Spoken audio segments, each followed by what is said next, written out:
এখন বৈষম্যবিধি ছাত্র আন্দোলন তারা একটা মহা বিপ্লব ঘটিয়েছে এবং সর্বশ্রেণীর মানুষ তাদের এই আন্দোলনে সমর্থন ছিল। বৈষম্যবিধি ছাত্র আন্দোলন যদি আমরা দেখি এদের বয়সটা এবং যারা মৃত্যুবরণ করেছেন আন্দোলনের সাথে যারা আছেন তাদের বয়স কিন্তু এখন রাজনীতি করার যে বিষয়টা সেটা কিন্তু না যে একটি আদর্শের কারণে আমি জীবন দিব। বাংলাদেশের রাজনৈতিক দলের সেই আদর্শের জায়গাটা এখন অনুপস্থিত। আজকে এই যে ৫৫ সদস্যের একটি জাতীয় নাগরিক কমিটি গঠন হয়েছে, বিভিন্ন শ্রেণী পেশার মানুষ যাতে সম্মিলিত হচ্ছে এবং এটির পরবর্তীতে আসলে ভবিষ্যৎ কি সেটা আমরা পরবর্তীতে দেখতে পাবো। আপনার বিশ্লেষণটা কি বলছে?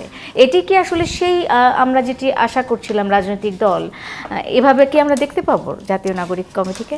গণ আন্দোলনের যারা শহীদ হয়েছেন এবং যারা আহত আছেন, শহীদদের প্রতি শ্রদ্ধা এবং আহতদের প্রতি সমবেদনা জানিয়ে এবং জিটিপির দর্শকদেরকে অভিনন্দন জানিয়ে আমার কথা শুরু করছি।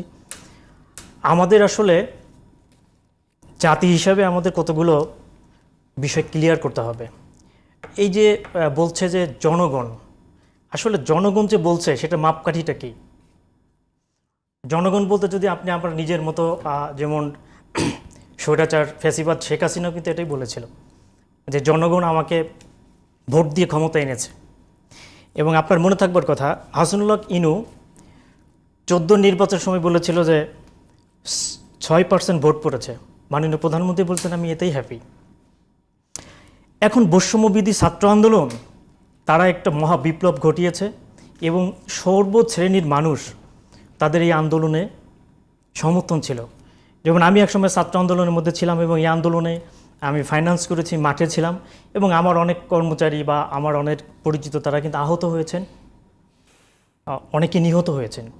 এখন কথা হচ্ছে যে এই জনগণের উপর দায়ভার দিয়ে জনগণ চাচ্ছে, আমার কাছে কেন যেন মনে হচ্ছে বৈষম্যবিধি ছাত্র আন্দোলন বিহাইন্ড কোনো ব্যক্তি গোষ্ঠী বা কারোর দ্বারা পরিচালিত হচ্ছে কিনা এটা আমার আশঙ্কা।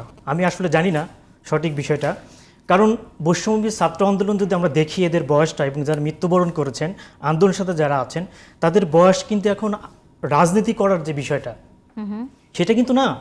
তাদের এখন শিক্ষা অঙ্গনে শিক্ষা পরিবেশ ফিরাতে হবে, তাদেরকে শিক্ষা নিতে হবে এবং সেই শিক্ষার আলোয় আলোকিত হয়ে দেশকে তারা বিভিন্নভাবে তারা সার্ভ করতে পারে।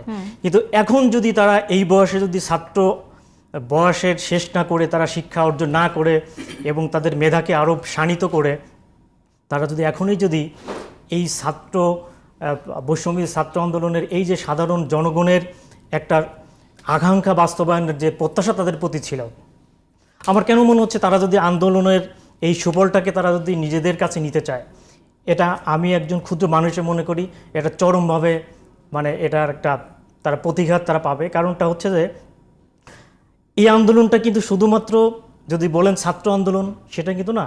বাংলাদেশ জাতীয়তাবাদী দলের 119 জন সদস্য এখানে মৃত্যুবরণ করেছে এবং সেখানে ছাত্র আছে, শ্রমিক আছে, সাধারণ মানুষ আছে যাদের বাচ্চা কোনোদিনও যে তারা যে কোঠার জন্য তারা চাকরিতে যাবে সেটা প্রত্যাশা ছিল না, সেই মানুষগুলো এসেছে।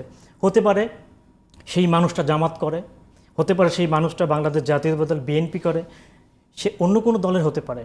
কিন্তু আপনি যখন সেই ইমোশনটাকে নিজের দিকে নেওয়ার জন্য ইমোশনটাকে কাজে লাগিয়ে যদি আপনি কিছু করতে চান, আমার মনে হয় না যে এটা সঠিক কিছু হচ্ছে। কিন্তু গত 15 বছরে আবুল বাশার কোনো রাজনৈতিক দলই কিন্তু একটা আন্দোলন এতবার করে আমরা বলি ফ্যাসিস্ট সরকার, স্বৈরাচার সরকার, সেই স্বৈরাচার সরকারটার বিরুদ্ধে কোনো আন্দোলনই কিন্তু কোনো রাজনৈতিক দল তৈরি করতে পারেনি বা ধরে রাখতে পারেনি শেষ পর্যন্ত, যেটা স্টুডেন্টসরা করেছে। না, আমি আপনার সঙ্গে আমি সবিনয় দ্বিমত পোষণ করছি।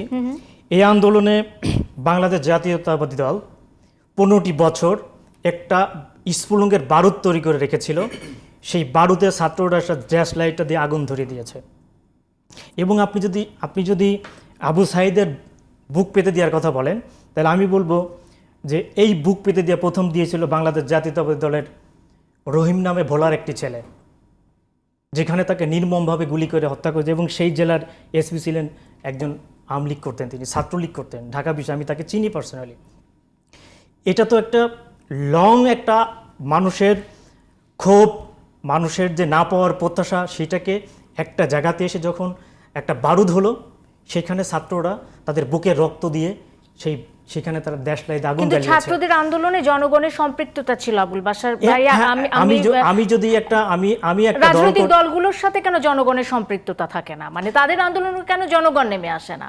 জনগণ নেমে আসছে না, এটার হচ্ছে একটা কথা হচ্ছে, যেটা হচ্ছে যে আমাদের যারা রাজনীতি করেন তাদের কিন্তু অনেক চাওয়া পাওয়া নিয়ে তারা রাজনীতি করেন, এটা সত্য বাস্তব কথা। এবং আমি নিজে চোখে দেখেছি, বিএনপির অনেক প্রোগ্রামে আমি নিজেও মানে খেয়াল করেছি, সেখানে যদি একটা পটকা ফোটে সবাই দৌড় পালায়, কারণ হয়তোবা তার অনেক কিছুই এখানে তার সীমাবদ্ধতা আছে।